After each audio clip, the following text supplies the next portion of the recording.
Charlie Munger's Guide to Thinking Like a Winner. The world tells you to think fast, to act on instinct, to follow the crowd. It tells you that success is a race. But what if the greatest thinkers in the world knew a secret so powerful, it allowed them to see opportunities where others saw chaos, and to make decisions with a clarity that others could only dream of? What if the secret to winning wasn't about thinking faster, but about thinking better? This is not a guide to quick fixes. This is a guide to thinking like a winner. This is Charlie Munger's blueprint for the mind. The race is on, and you are about to discover how to win it. 1. The unpopular law of radical simplicity. The world loves complexity. We believe that a complex problem requires a complex solution. Munger would tell you that this is a dangerous psychological flaw. He would say that the greatest thinkers are obsessed with radical simplicity.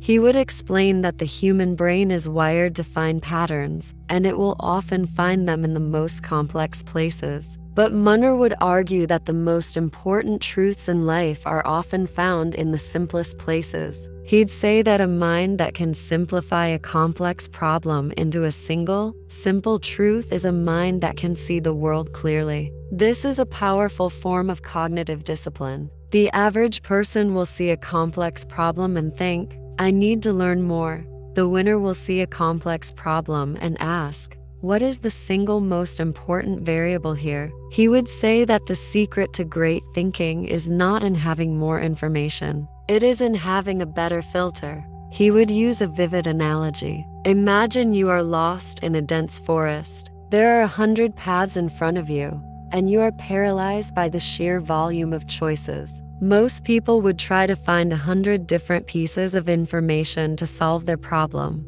but the winner would simply look for the sun. The winner knows that all the paths eventually lead to a single, simple truth, the sun. He would say that your mind is like a forest, and the key to winning is to find the sun. He would challenge you.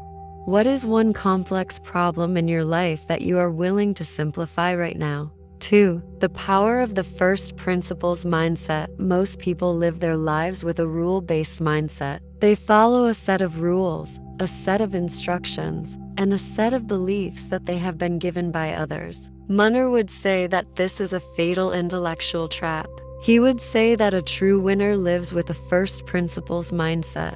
He would argue that a mind built on rules is a mind that can be easily broken when the rules change. A mind built on first principles is a mind that can adapt to any situation. He would use the analogy of a master chef. The amateur chef follows a recipe, but the master chef understands the fundamental principles of cooking, the properties of different ingredients, the science of heat, and the art of flavor. When the recipe changes, the amateur chef is lost, but the master chef can create a new masterpiece. He would say that the most important thing you can do for your mind is to learn to break down every problem, every belief, and every idea into its most fundamental truths. He would paint a cinematic picture of a person who is trying to build a career. The average person follows a set of rules.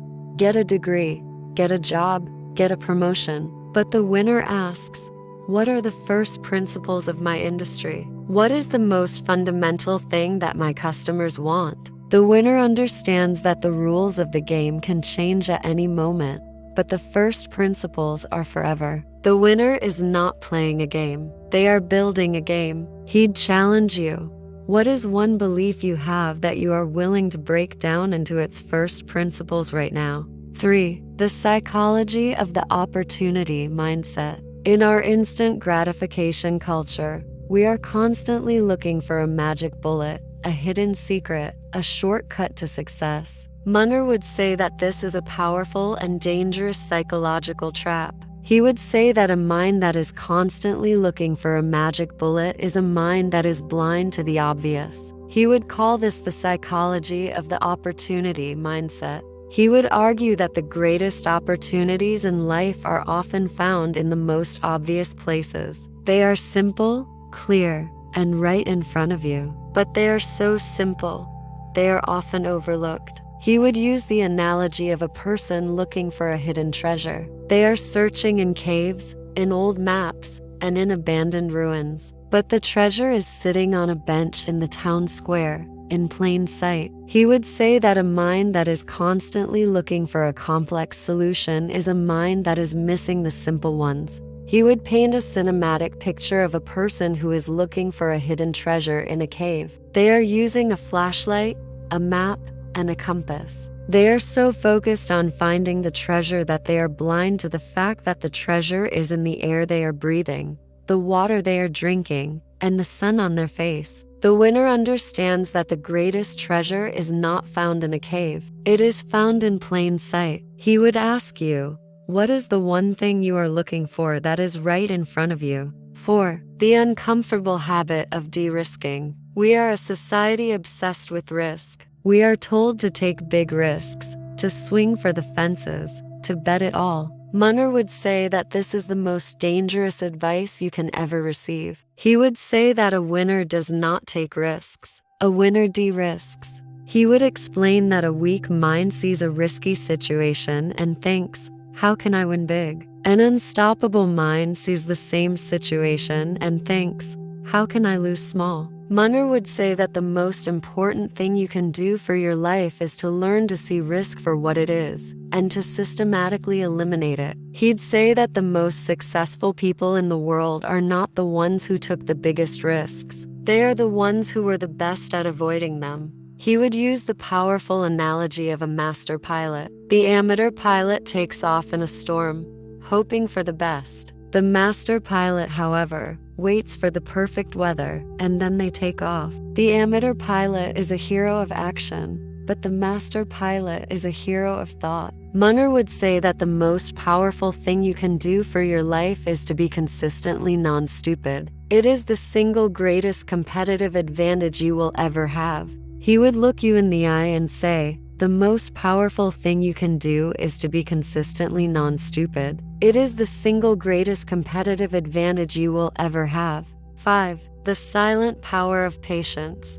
In a world that demands instant gratification, Munger would say that the single greatest psychological superpower is patience. It is the discipline of waiting for the perfect opportunity to present itself. He would argue that a mind that is impatient is a mind that is constantly making mistakes. He'd say that a person who is constantly acting, constantly busy, is a person who is constantly making small, unforced errors that compound into a massive failure. He would use the analogy of a master fisherman. The amateur fisherman casts their line as many times as they can, hoping to get lucky. The master fisherman waits for hours or even days for the perfect moment to cast their line. The master fisherman knows that the greatest catch is not found through luck, but through patience. He would paint a cinematic picture of a person who is trying to build a career. The average person is constantly applying for jobs,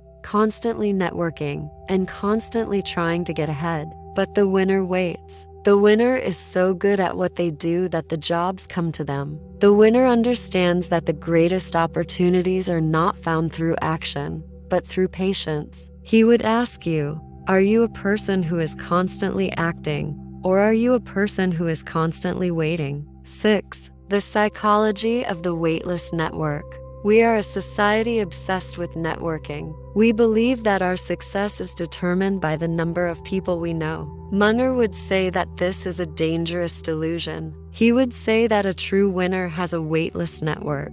He would argue that a person who is constantly trying to network is a person who is constantly devaluing themselves. He would say that the most important thing you can do for your career is to become so good at what you do that people are lining up to work with you. He'd say that a network built on value is a network that is unstoppable. The average person is constantly asking, what can you do for me? The winner is constantly asking, what can I do for you? The winner knows that the greatest gift you can give is your own excellence. He would use the powerful analogy of a master chef. The amateur chef is constantly trying to get a reservation at a fancy restaurant. The master chef, however, is so good that they have a wait list of people who want to eat at their restaurant. The master chef understands that the greatest network is not built through networking. It is built through excellence. He would look you in the eye and say, the best way to build a network is to be so good that people want to be in yours. 7. The law of reciprocal kindness. Munger and Buffett are known for their kindness, but Munger would argue that their kindness was not a soft skill. It was a powerful psychological law. He would call it the law of reciprocal kindness. He would explain that the human brain is wired to reciprocate kindness. He'd say that every time you do something kind for someone, you are creating a psychological debt, a small, invisible debt that they will feel a powerful, almost uncontrollable need to repay. He'd say that a person who is consistently kind is a person who is constantly building a powerful network of goodwill. This is not about being a saint. It is about being a master of human psychology. He'd say that a person who is constantly helping others is a person who is constantly building a fortress of support. He would paint a cinematic picture of a person who is struggling to build a business. The average person is constantly asking for favors, constantly networking,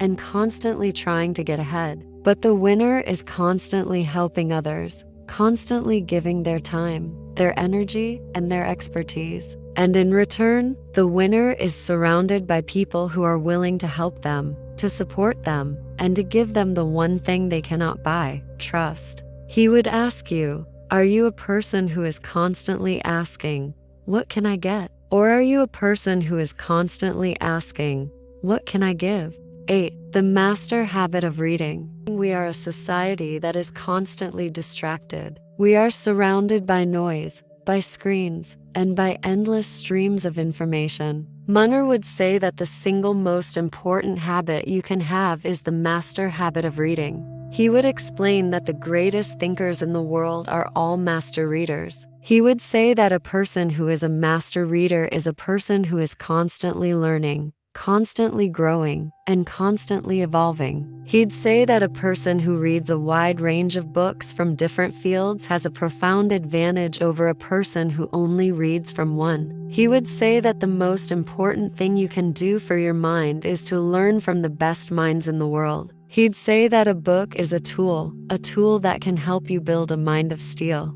He would paint a cinematic picture of a person who is a master investor. The amateur investor is constantly watching the news, constantly checking the stock market, and constantly trying to get ahead. But the master investor is reading. The master investor is learning about history, about psychology, and about business. The master investor knows that the greatest advantage in the world is not in having more information. It is in having a better understanding. He would ask you, how many books have you read this year that have changed your life? 9. The psychology of the intellectual partner. Munger's partnership with Buffett is one of the most successful in history. Munger would say that their success was not a result of their individual brilliance. It was a result of their ability to be intellectual partners. He would call it the psychology of the intellectual partner. He would argue that a person who is constantly trying to be a genius is a person who is constantly making mistakes. But a person who has an intellectual partner is a person who is constantly challenging their own beliefs. He'd say that the most important thing you can do for your mind is to find someone who you respect,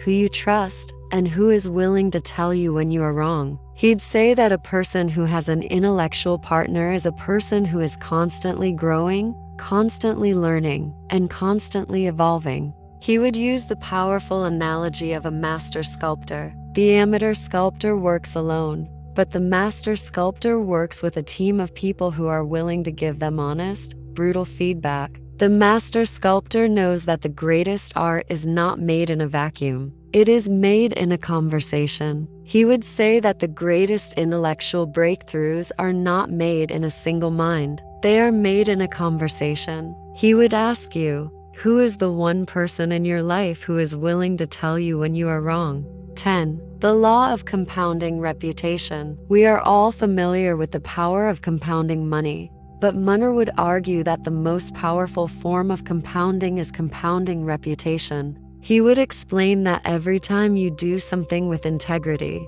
you are adding a small amount to your reputation. And over time, this compounds into a massive, unstoppable force of goodwill. He'd say that a person who is known for their integrity is a person who has a profound advantage over a person who is not. He'd say that a person who has a reputation for being honest, for being trustworthy, and for being reliable is a person who has a powerful and unstoppable advantage. He would use a powerful analogy. Imagine you are building a brick wall. Every time you do something with integrity, you are adding a brick to the wall. The wall may seem small at first, but over time, it will become so strong that nothing can break it. He would say that a person who is building their reputation one brick at a time is a person who is building a fortress of trust that no one can breach. He would ask you, are you building a reputation that you would be proud of?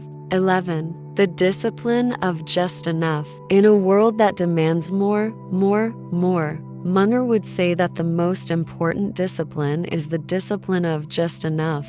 He would argue that a person who is constantly trying to get more is a person who is constantly making mistakes. He'd say that the most successful people in the world are the ones who are happy with just enough.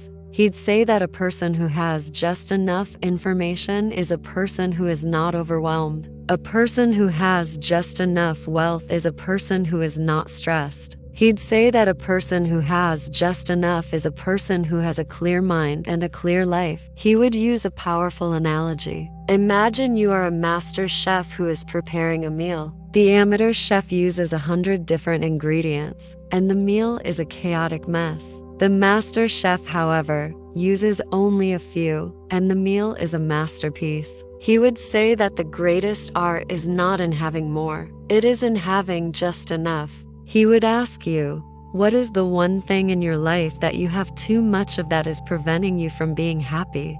The conclusion, your final choice. And just like that, the conversation is over. He is gone. The wisdom he shared is now yours. This isn't just a list of ideas. It's a blueprint for a mind of steel. It's a system designed to help you avoid the pitfalls that lead to mediocrity and failure. It's a way to become the master of your own mind, to build a fortress of intellectual strength that no one can breach. It's a life of profound wisdom, clarity, and success. But the blueprint is worthless unless you become its architect. This is not a passive experience. This is a choice, a single life-altering choice you must make now. If this conversation gave you a glimpse of the mental clarity you've been searching for, there's only one thing to do. Hit that like button as a vow to your future self. Let it be the first act of your rebellion against the psychological forces holding you back. And if you are truly serious about forging a mind of steel and building a life of profound wisdom, then subscribe now. This is your first step toward joining the 1% who choose to think differently. Your life will never be the same. Before you go, I want you to answer one final question in the comments below. What is the one thing you are going to simplify in your life today? The next move is yours.